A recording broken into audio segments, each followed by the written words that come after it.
Hi, I'm Chrissy Cordingley, and this is my show, The Flare Up Show, and this special episode is produced in partnership with Clarissa, Burt, and in the Limelight Media.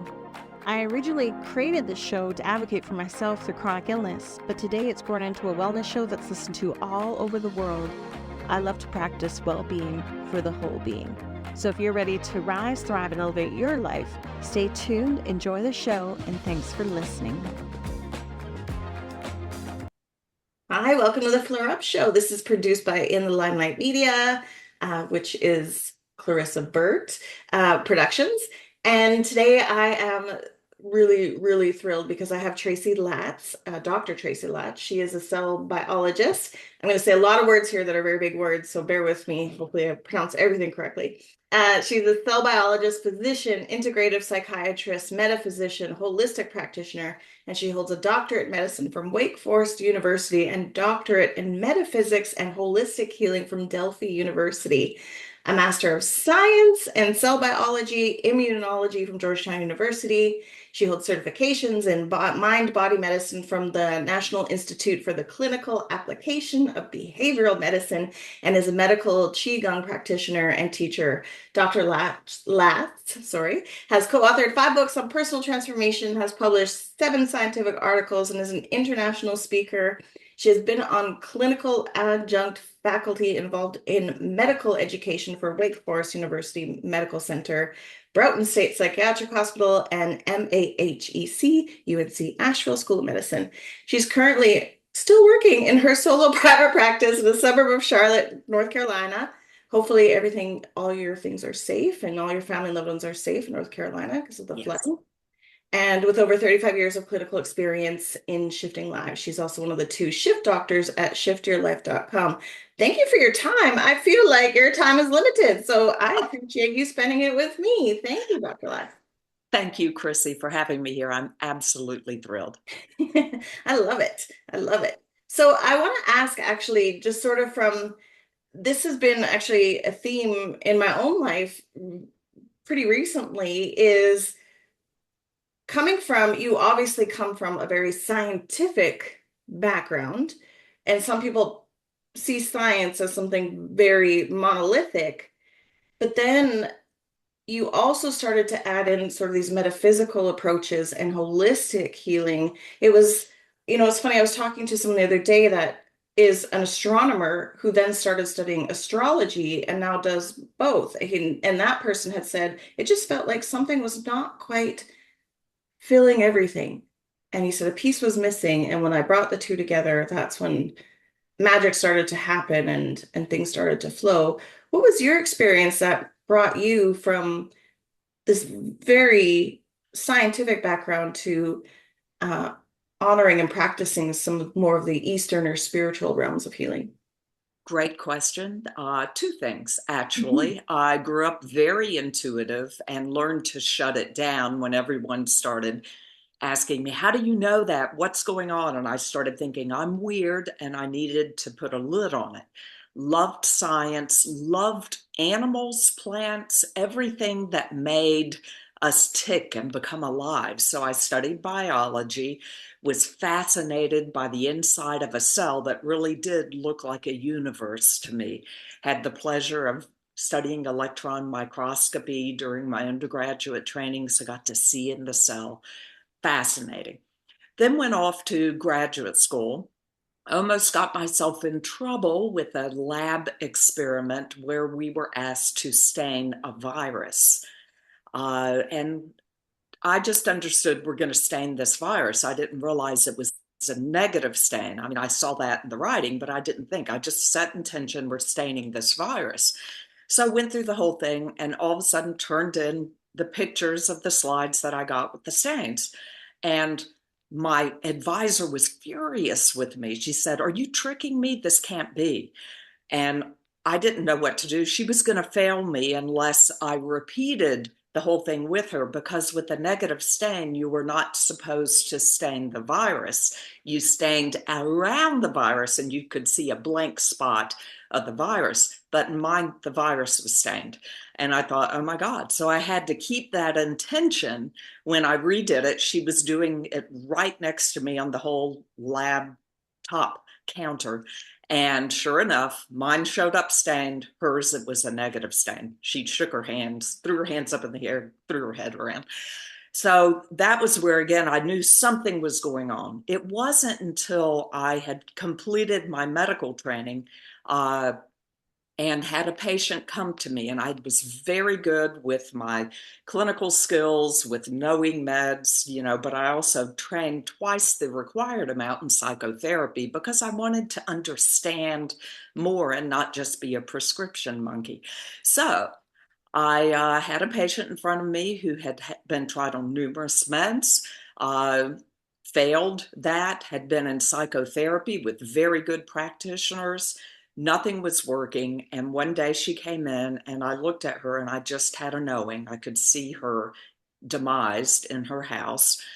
And she would not look me in the eye. She made sure she did not give me enough information to send her to a hospital, but I knew something was wrong. And that's when, sitting there, I heard very clearly, tell her, and it was like 3 phrases that made no sense to me. And I was sitting there thinking, I can't tell her this. She'll think I'm nuts. And then I was battling inside my head thinking, who cares? She's going to be dead if you don't do something. So I ended up saying, what would you say if I told you? And she looked at me. She goes, how do you know that? And I go, that's not important. What is important is it means something to you. I had no idea what. It turned out it was 3 lines out of a poem that her grandmother used to read to her when she was 6. So that began to make me go, I need to look back at something else. That was going on around the same time as I had a mammogram that showed severe calcifications in a left breast, nothing like it in the right, and all previous mammograms were fine, and it made no sense. I was terrified. My OBGYN and my husband, they were like, we're going to schedule you for surgery because to biopsy all of these would be so disfiguring. We may as well take the breast. I said, I need to think about it overnight. Went home. My husband was asleep. I'd taken care of the kids. My 3 kids were asleep. I'm laying there wide awake in bed and tears just kind of, because all I could think was, I want to be there for my kids' graduations and weddings and things of that nature. And I was so distraught. And then I got suddenly very quiet and I heard again very clearly, do something different. And that's what prompted me when I met with the docs in the morning. I said, I need to do something different. This may not make sense to you. I need 6 weeks. They were all freaking out and they said, you don't understand. This could really be bad. And I said, I get that. And I probably wouldn't tell a patient of mine to do this. But my knowing, my absolute knowing from that inner still small voice was something different. So I began to become aware of a faulty belief that I had that I was self-sabotaging with. It was other people's needs are more important than mine. I am starved for love and I will be quiet and good. And I lived that all the way up to that point. I was 40 at that time. I'm now 63. Don't look it, that's for sure. And anyway, I began to realize left breast issue for me had to do with lack of self-love, not balancing out compassion because it's governed by high heart. I needed to have compassion for myself as much as for others. I was all about compassion for others. So I began to adjust how I treated myself, what I afforded myself in time for myself, things meeting my needs, balancing that with my kids, my patients, my husband. And I could feel things. I also called in, and I didn't realize then it would be Qigong. I was calling in, I pictured this big, huge golden white ball of light, sort of called it in to sort of, once I called it in, I just observed it, not directing it, and would keep myself from freaking out. Why are you stopping here or there and not here? It would move its way. I would visualize it through my whole body. I would visualize that twice a day. And I could feel things shifting. So I did these practices, and we were going back 6 weeks later for another diagnostic mammogram. And as we were driving there, I thought, yay, I've done all this. And all of a sudden we were almost there. And I thought, ooh, maybe I should have reached out to my spiritual friends and sort of said, hey, this is what's going on with me. Could you send love, healing, prayers, whatever from afar in person? And I'll be open to receiving. And I thought, ooh, I should have done that. But then I heard that childhood script say, I would rather die than ask for help. And I just sort of went, and I realized, oh my God, I missed something. So we went in, they did the whole mammogram. We went over and met with the OB again. And he said, well, nothing's worse. It's kind of peculiar. Nothing's worse, but nothing is better. And my husband was like, that's it. Schedule the surgery. We'll take both off. And I was like, hold on, hold on. And I said, I need to look at one more thing. And my husband was furious. The OB was like, I don't know about this. And I said, give me 6 more weeks. If nothing has changed then, or things are worse, sign me up. We'll go for surgery. And again, I would never tell someone else, you need to do this. It was my absolute knowing, and I was trusting it. So I went and immediately reached out to all of my spiritual friends, not the ones who were going to go to fear and be like, oh my God, So I stood in the light of that, reached out to my friends, and opened up when someone said, I'm sending healing from afar at this time or whatever. I just really sat with that, received it, continued to call in the ball of light and do things that were challenging my old faulty beliefs that were self-sabotaging.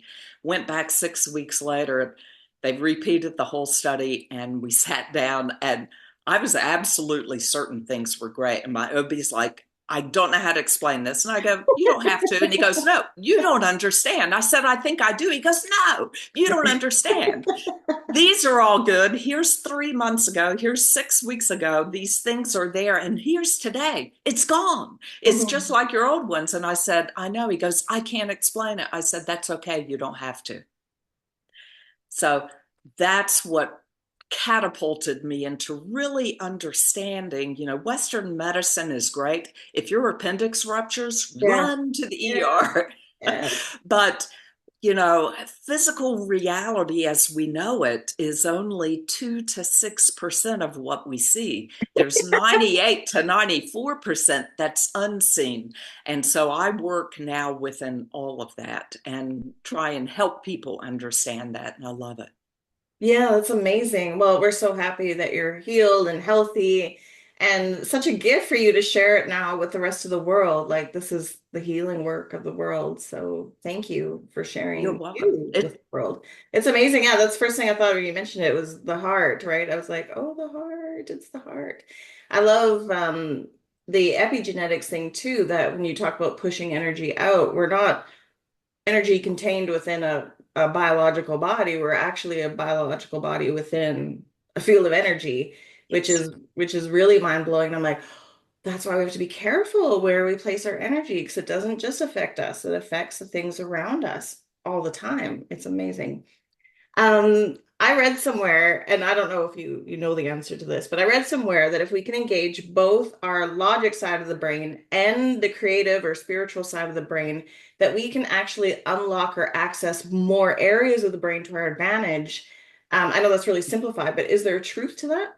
There is absolutely truth to that. When we work within the parameters of that logical mind to direct our intentions and what we wish to know and understand structure and shape of various things. If it's organ systems in the body, it helps to visualize that, because the shape, also that physicality, carries certain energies and imprints or frequencies that our body, the energies etherically, our body double, will recognize and begin to reshape to. So having that logical aspect is important, but the illogical or intuitive side of the brain is opened up to the 98% that the logical brain just doesn't get. And it opens the doorway or the portals for healing or shifting or being aware if we're sort of tuning out here and becoming aware of the various dimensions that are here. It's just kind of right there. And to really have a foot that's in physicality, because we all know some people who are like, I'm a high flying meditator, and they're all up here, but they are not grounded. We need to be grounded, open up that awareness of this other space and bring it here, because we are here in Earth School. This is Earth School, and we have physicality that we can see change as we shift, being aware of energies and the energies out here affecting us, and then our thoughts actually and consciousness shaping that unseen aspect of the physicalness of our atoms. Because quantum physics now says, that an atom, which when I was in school with my pterodactyl, many moons ago, we thought that an atom was like the solid shape and it had a nucleus and these little particles floating around it. And I remember kind of trying to grasp that and go, how can it be moving if it's solid? But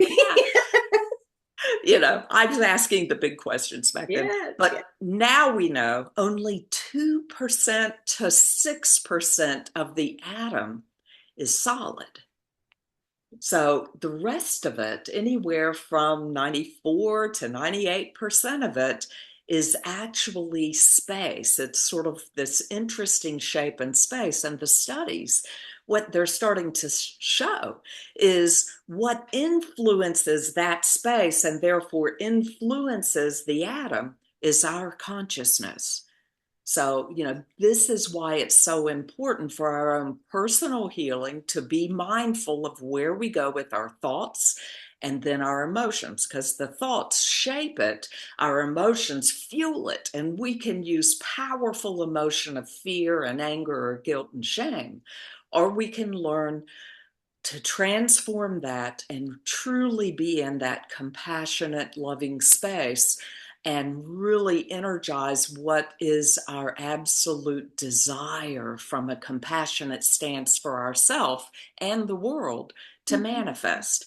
So this is the power of that. And quantum physics is showing us more and more what we need to be aware of to change our outer world and our inner world.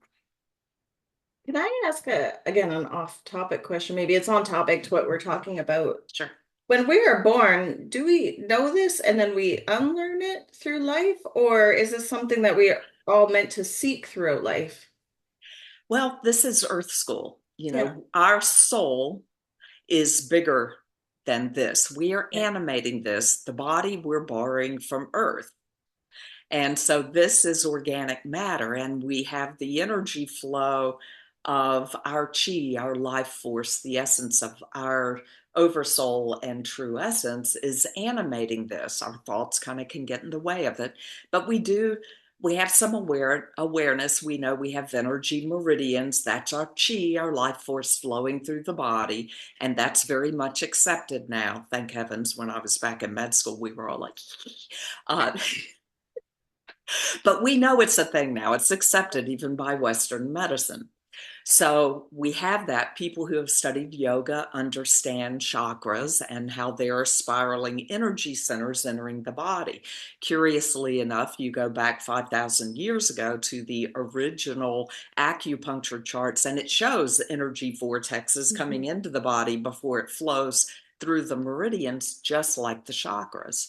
So, yes, your question again was like, is this something that we're automatically sort of born knowing? Like, do we instinctually go to play and creativity and, peacefulness and we unlearn it, or is it sort of a mixture yes. of both? Yeah. Yes.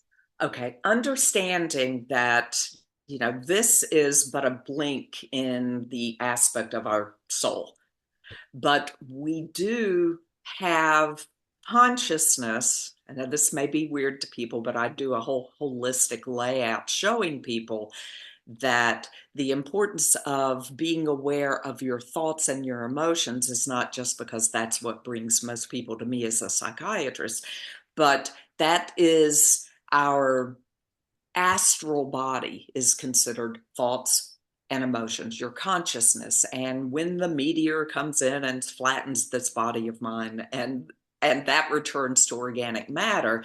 My thoughts and emotions, my consciousness, or astral body in the ancient mystery teachings would be stored in the astral plane. My spiritual aspect of myself has all awareness and is not held back by this thoughts and feelings, okay? But this is Mm. stored.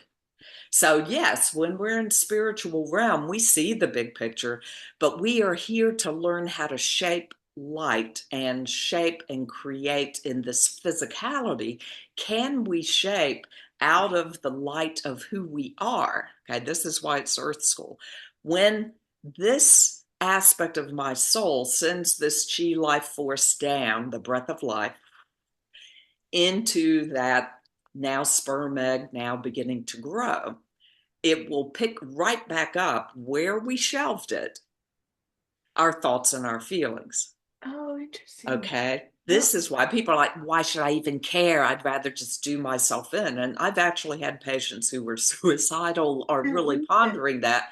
And I will say, step over here. I move them over to a meditation room that I have. And I say, let me show you the holistic lineup and, spiritual aspect flowing through and where meditation works, acupuncture, psychotherapy, different things, hands-on healing. And I show people where all of that plugs in. But I also say, you know, thoughts and emotions get stored. So you can either deal with your faulty thoughts now that are creating angst for you, Mhm.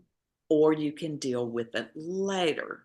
Would you like to begin animating straight out of the womb from where you are now? And people will go, you mean me doing myself in does not end this? And I'll be like, no, you just kind of get to see it from the spiritual aspect and go, yeah, wow, that was a faulty thought of mine. And, I was Right creating again. powerfully. And so we are given multiple opportunities to reshape and challenge these self-sabotaging beliefs. Yes. Okay. And Yes. I'm very clear. Part of my purpose is to help people understand this. Yes. Yes. Yes. Absolutely. And getting into your book, the self-sabotage piece, I had a thought there, and my ADHD brain went, no, we'll save that for later. So I don't, it'll come back. Uh, but I love the book so much. Like it really speaks to me. And sometimes self-sabotage can go into the blame and shame, like, well, you made your bed, lie in it. And that's really not what this is. Yeah, This is like not at all. explaining why we get there, and it can be so easy. So I sometimes wonder, am I self-sabotaging because I'm just rebellious? Like brain and spirit, don't tell me what to do, and I'm just gonna do what I want, A friend the other day called me a renegade, and I'm like, why? Because I took a nap instead of writing the thing that I was supposed to write, or because I went for a beautiful hike in nature and came out feeling so strong and powerful and pure, and then drove straight to the ice cream shop and had a stomachache the rest of the day. And like, why? Yeah. And I've You done know, bigger things, of course, but those are the ones I'll admit right now and there. and we all do that, and that's the whole purpose of putting this book together. It was after I had used different things to transform my life and my issues.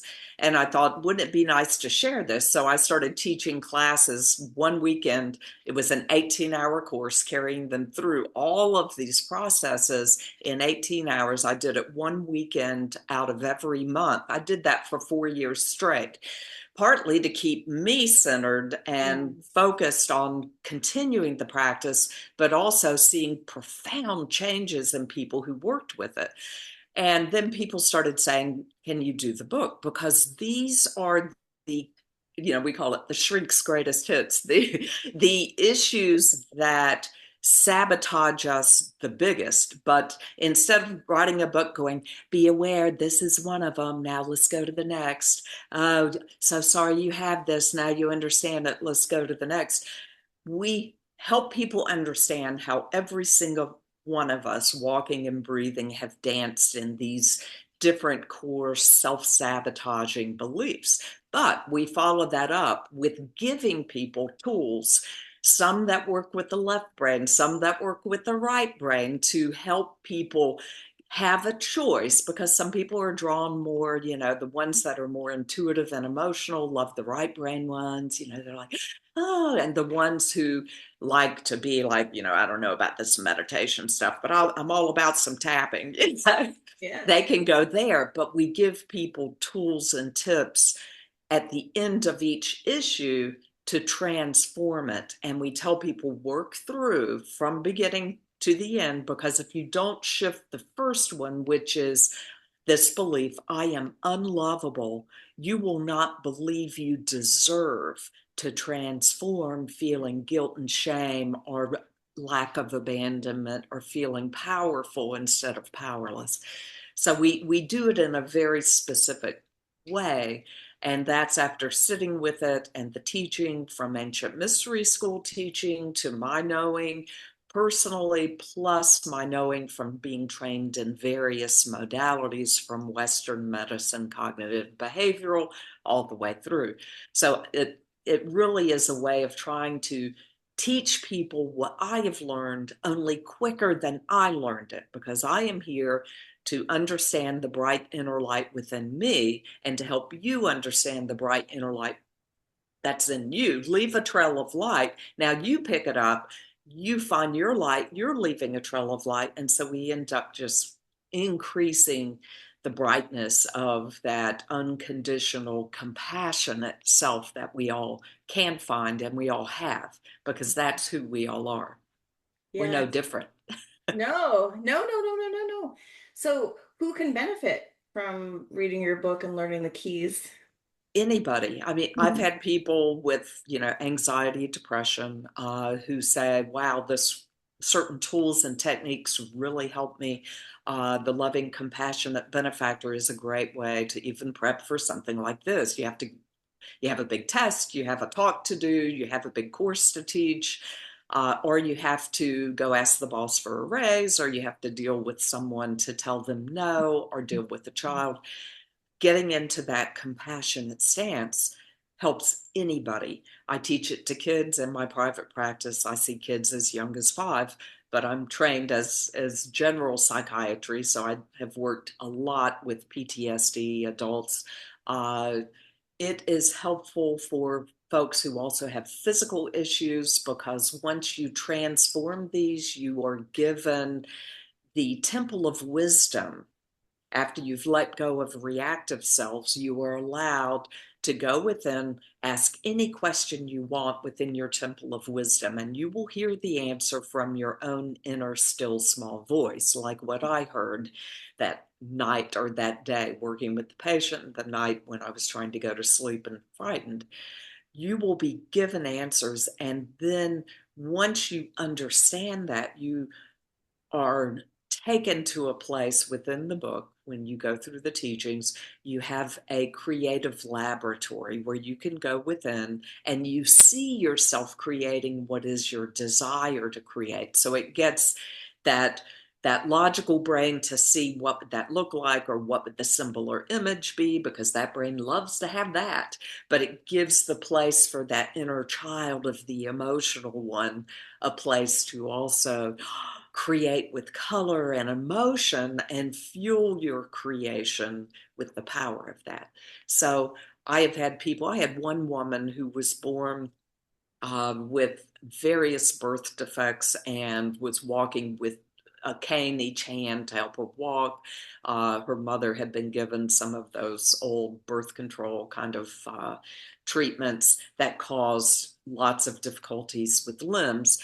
And she had a lot of pain, and she took the class. And I hadn't seen her for like 2 months after that. And I thought, oh, yeah, I wonder how she's doing. I thought, maybe I'll never see her again. She came in one day. She had neither one of her canes. She was walking fine. And I was like, what are you doing? She goes, I went in and imagined and created that I could do anything. And I'm here to tell you, I'm taking a kickboxing class. And I was like, what?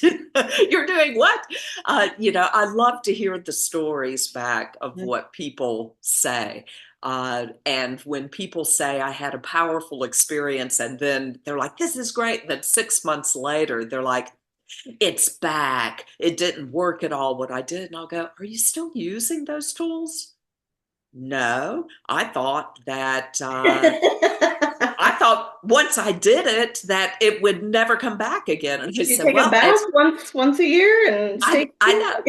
I know. cool. I'm like, you know what? You would never have to do anything again if you never had another thought and never had a big feeling that wasn't compassion. The trouble is we are humans and we go out and we respond to media, to things going on in the world, to spats with loved ones, issues with our work, and we go to fear, anger, guilt, shame. And it's important that we do our own work. No one has the golden apple. Oh, go do this class and you'll never have to do anything again. I'm like, good luck. Yeah. So I tell people, keep practicing, and I practice what I teach. Yes. Yes, absolutely. I think we get resistant to being here on Earth because we know some know more or are more intuitive or have explored, but I think other people feel like heaven's a place I'll get to, but really the goal is to create heaven in our own bodies and on this planet with each other, right? That's the Bring, goal, right? So bring heaven here. yes, yes. And then it's always, but it's not about like wasting what's here or hurting it or hurting each other and then being saved. It's kind of because you can't escape it, which is what you said too, Yeah. which is really interesting. And the embodiment piece of like the brain into the body, that self-compassion piece, like I went through some inner work with a coach, and I really recommend people work with someone like Tracy for sure, because if you're not familiar with these territories, and even if you are, you need a companion of some sort to help walk you through the difficult pieces. I find community is so important for these things too. But the embodiment piece, just the physical self-compassion grew a lot, even through the emotional and spiritual, to be able to hug myself, which I thought was super cringy before. I would laugh at people that are like, what, you like yourself? Now I'm like, I don't like me. Like, and it's so nice and it's grounding, right? Because you're like, now I'm honoring Yes. this beautiful gift from the earth, this Yes. meet, right? My biological body, and then there's like a synergy. And I think it's a beautiful energy that we exchange with Mother Earth. So, well, I really enjoyed this conversation, but I'm mindful of your time. So let's get back to your book. Oh, The your book has it's 12 keys, right? yes. And I've gotten through maybe the first two. It is heavy. I'm a very light, like I do love reading, but I have to do things light because you see, I get very excited and then my brain goes, ooh, and I gotta go calm down. So I read in little bits and come back. But I've read all the beginning, and it is such a helpful book because it really is so, even though it's full of science and beautiful information about spirit and soul, it's very readable and very approachable for even people that maybe don't have a background. Like it's something that everybody can dig into. You give the 12 tools, but what are the top two that Ah, everyone could benefit from, like really knowing and understanding? Like what would be the foundation you would have people right. put in place?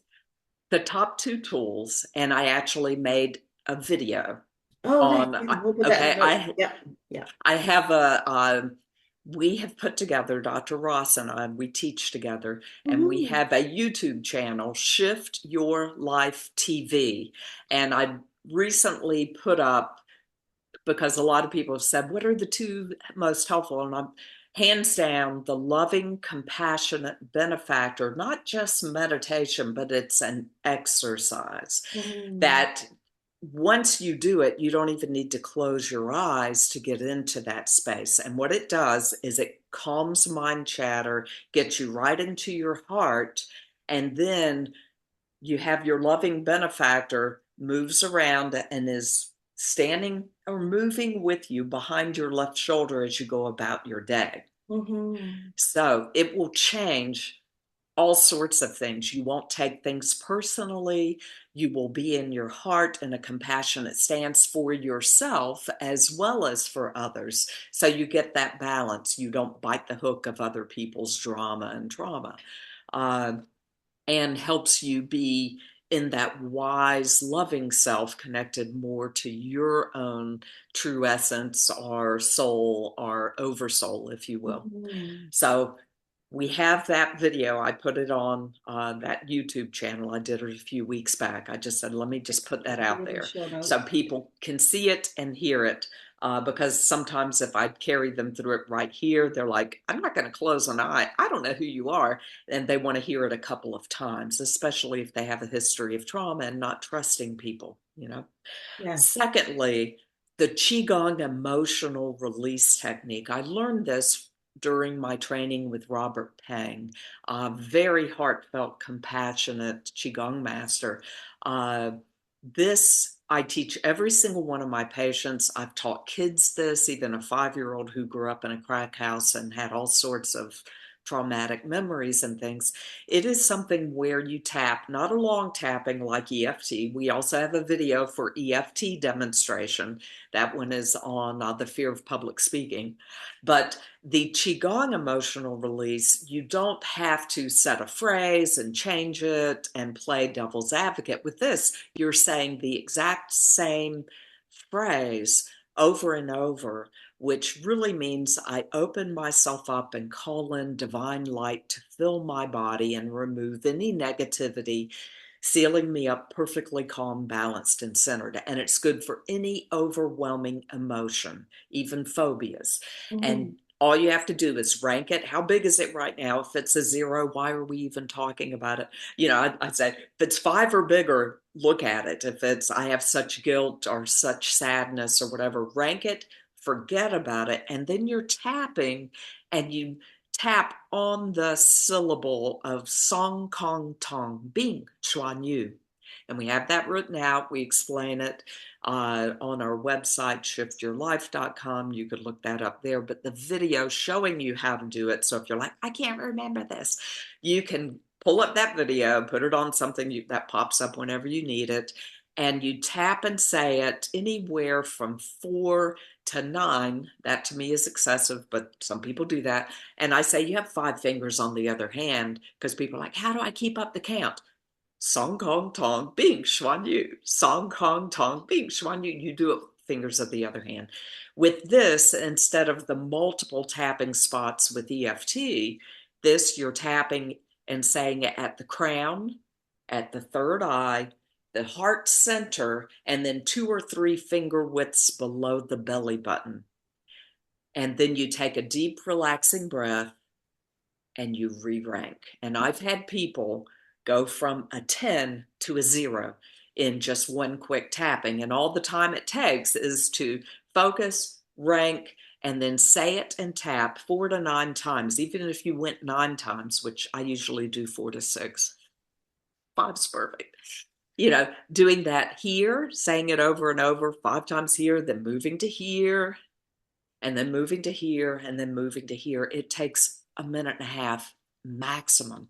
And Mhm. once you've memorized it, you don't have to keep looking at the video. Even the 5-year-old boy I worked with, he came back and he's like, I remember it. I don't, I'm not having the nightmares. The bad stuff is gone. And he's like showing me. And I was like standing there trying not to cry in my waiting room. And his great aunt was crying. So, but those are the two, the Qigong emotional release and the loving, compassionate benefactor. If people don't take away anything else, those two will be game changers. But we have so much more in there of the meditations we do are not like your typical mindfulness meditation, Belarus and Apra stack. I feel so good while I'm in it. And then I open my eyes and I'm back here. It, whoops. Yeah. Take it away. Sorry. No, that's Sorry. okay. I can still see Uh, you. okay. Uh, so we have the meditations in there that really open up the doorway or portal to a metaphysical space.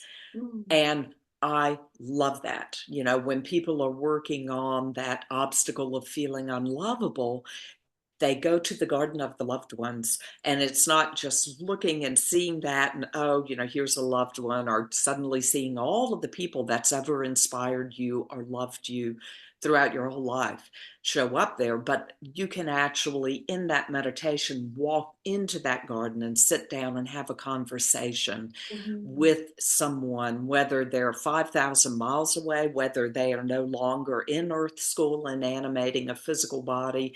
You can go there and have a conversation, and it's not just a lovely, lovely fantasy. It's fascinating. And that's why, we put in tools we'd learned from our ancient mystery school teaching that does open up this and help you understand. There is so much more in this unseen, visible, and hearing and otherwise spectrum, that we are multidimensional beings. And yes, Western medicine is fabulous. It is quantitative. It measures physical things. It does not do such a good job qualitatively being able to measure some of this stuff that we don't even know in this scientific, the science versus spiritual, you know, we can get them to shake hands, but science likes to say, where's the blood pressure? Where's the this? But science also says we have a visual spectrum of light that is from here to here. But we also know UV radio waves and things are way out here. And we can be sitting at home with our pets, and our pet will be suddenly looking in a certain spot and reacting to things. And we're like, what are you doing? They are seeing and hearing so much more than we do. And we need to acknowledge that and realize, once we open up to working with the 98% we don't see, now we're on to something of reaching into being able to manifest what we know when we're in that spiritual realm, that realm of unity that we all are connected in. And that's how we bring it back here. And then you'll see increased vitality in the physicality of your body. Yes. And just like with your mammogram, a lot of us have experienced where we've had chronic issues or illnesses, autoimmune disease all our lives. And then as we start to go through, it's not instant. It took, for me, for some symptoms, it took several years of practice and love and learning and growing. But to remove things like chronic migraine and like these things that were like, where does this come? Like, why do I suffer? And we've all been there where we've been at the doctor's office in those situations where our blood pressure is okay and our blood labs are perfect. We're healthy as a horse, but yet we feel like we're crumbling. And that's definitely a time to get close to your body, your spirit, and all the connections and just what's going Yes. on? What do I need? Absolutely. How can your book best be used? I know it says at the beginning to try to read through the whole thing first and then go back to the keys and sort of mark where and like give yourself focused areas as they come up or as you want to proactively practice. What do you recommend? Well, I tell people usually they're moved to that book because something's going on. If nothing's going on, they'll be like, I don't need that book. We're human, I'm all perfect and shiny. Yeah. So whatever the issue is that brings you to the book, Mhm. if someone is having migraines or having issues, maybe they go through and say, I'm going to work this through looking at the migraine issue. And you start with, how is it I feel unlovable? And when I work with a lot of people that are spiritual, they've had training, they've done a lot of work in vibration, they're already healers. And a lot of healers will have this guilt and shame over, why isn't this working for me? And I can't let anyone know it's not working for me because I'm supposed to be their healer. I'm supposed to be the one they come to. And so, we can't get into this ego of, I'm a healer, I don't need any of this, or I'm a healer and I have embarrassment for letting someone know. I really do need to work on myself. We're human. If we're here, we haven't burst into a bright light. No, ascended. So, you know, Yeah. clue is, if we're here and working in this physical world, we're probably here because we're here again in Earth School to either shift something, help others, do both, because a lot of us have a little P purpose, which is our own little working on our stuff. Just coming here, we're at risk for getting stuff. And then our big P purpose of whatever you understand, I am here. This is part of what I've done lifetimes, maybe. But you work through where you are. So how is it I feel unlovable that I have done all these things and somehow I still have this? Maybe God-sourced universe is just kind of like, sort of focusing on that and working through that, and you'll see it shift. Important to deal with that first unlovable. I can't tell you how many people are like, I'm going to come to your class, or I did the online class because I can't come to your class. And because I did it, I just skipped to anger because I think I'm all good. And the other, I'm like, we have a problem. Yeah. Because again, if you don't shift the first thing, even if it seems very simple, I'm like, great, skip reading about it. Just go straight to the meditation. Do you Yeah. see a loved one there? Do you go out? Do you interact with them? Fabulous. That's great.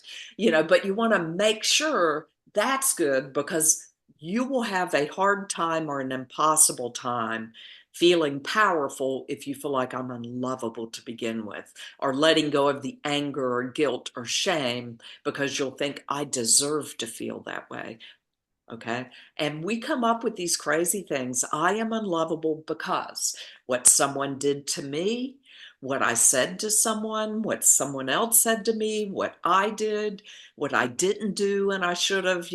We play these crazy games with ourselves. So in each chapter, we give the concept. This is why everyone has this at some time about something. Mhm. And we also give the core faulty beliefs of my 35 years in psychiatric practice and my 25 years of teaching these metaphysical shifting classes, personal transformation.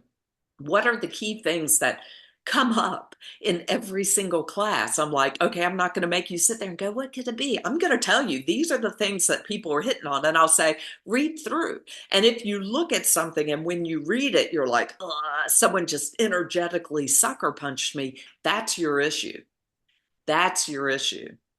With whatever you're working on. You may go through the book, say, with migraines, work through everything, get to the point where you release any reactive selves, these energetic aspects of ourself that we think we need to protect ourselves, our angry self, our guilty self, our unworthy self, the mean self, all of those. And you begin to have an understanding because we carry you through an exercise where you pick two people that you don't like being around or that bother you to be around, but that you are around. Don't pick someone like, yeah, it's Uncle Fred. I haven't seen him in 20 years. I'm going to do that. How helpful is that going to be to you? Are you going to see him this holiday season? Why not work on something that's two people, a boss, a Yeah. spouse? They come in and they always do this. I'm going to kill them.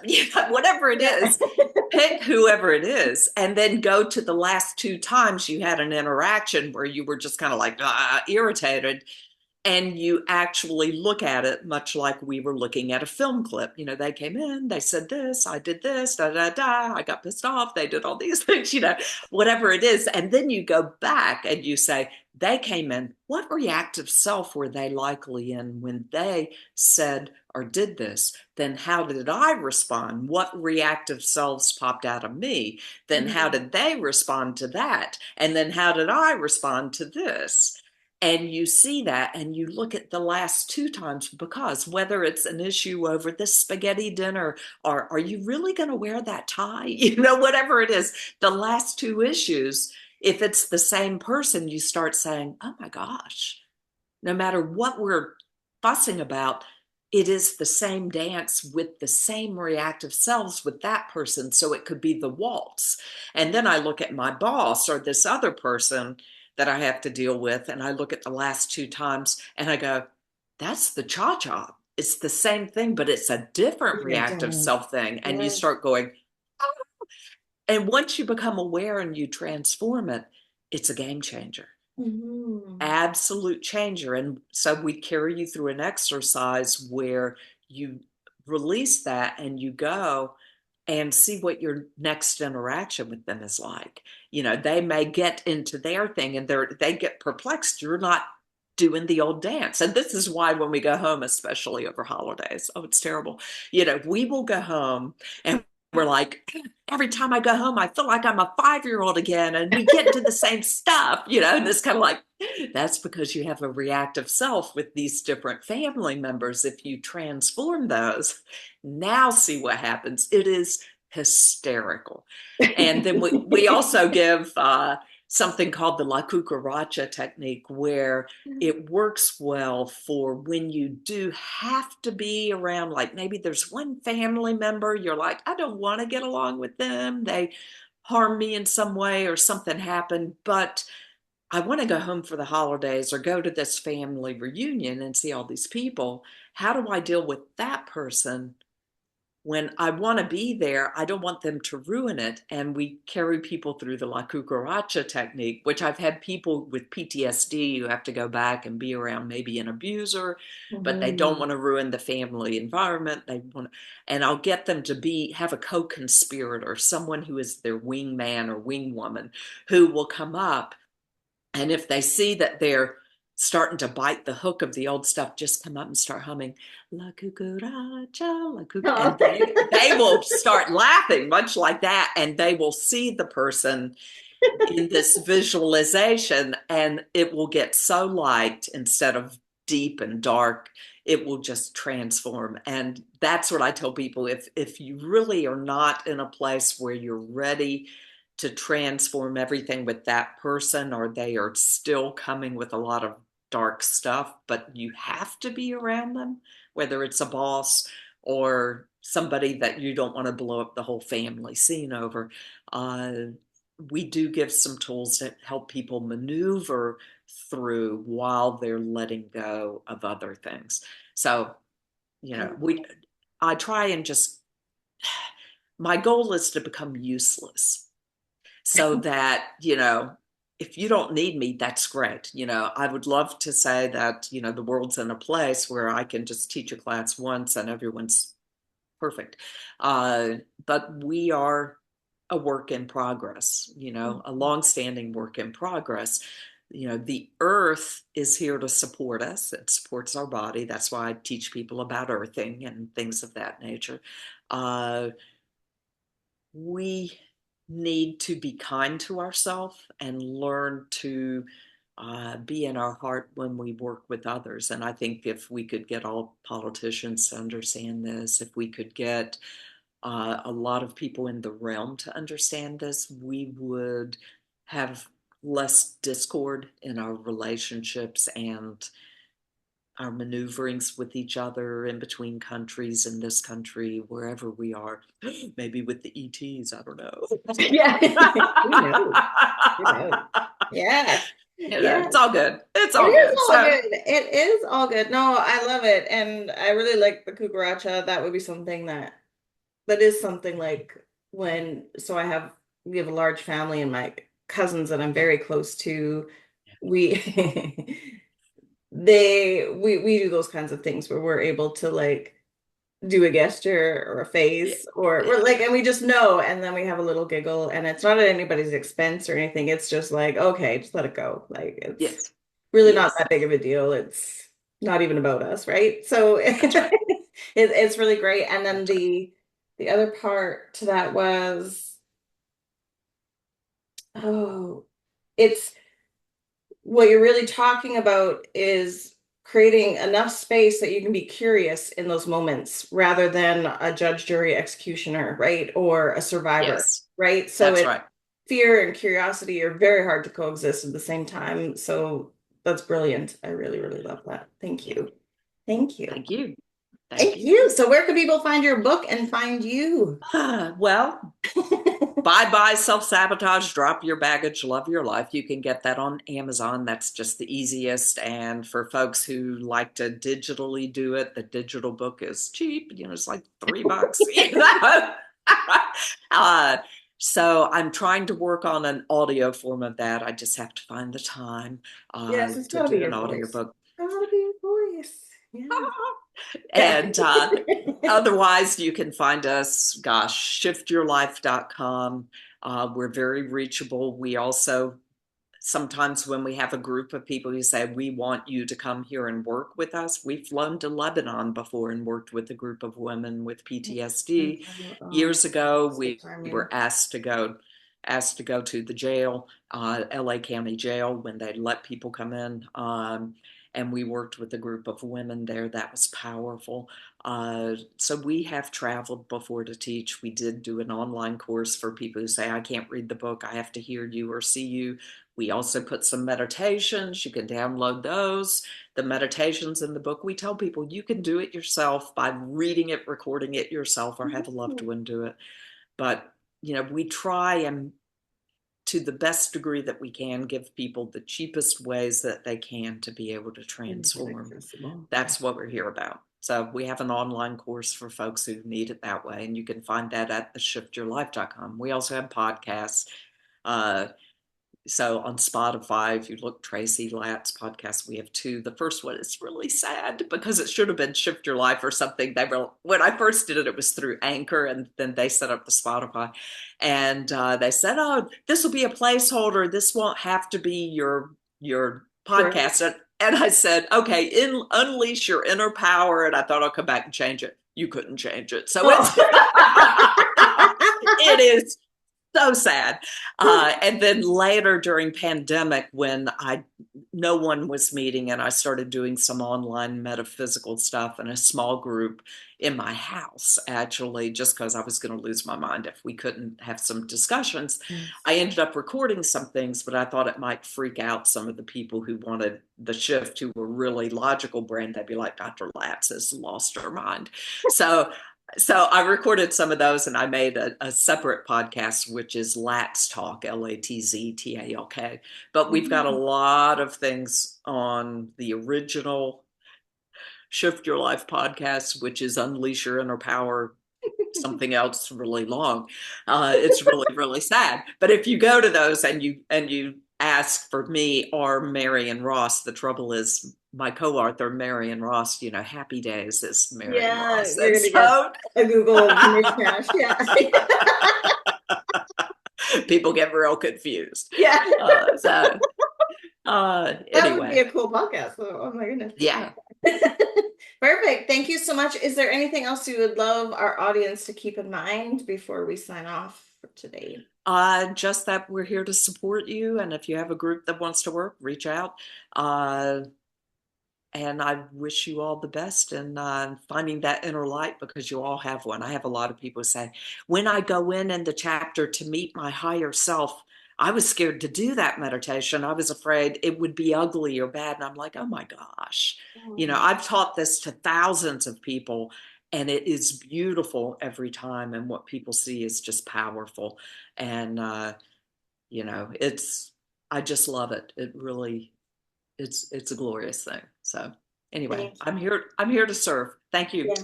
Thank you for sharing your heart, your beautiful expertise, your experience, and just for being just a force for good and light in this world. Thank you.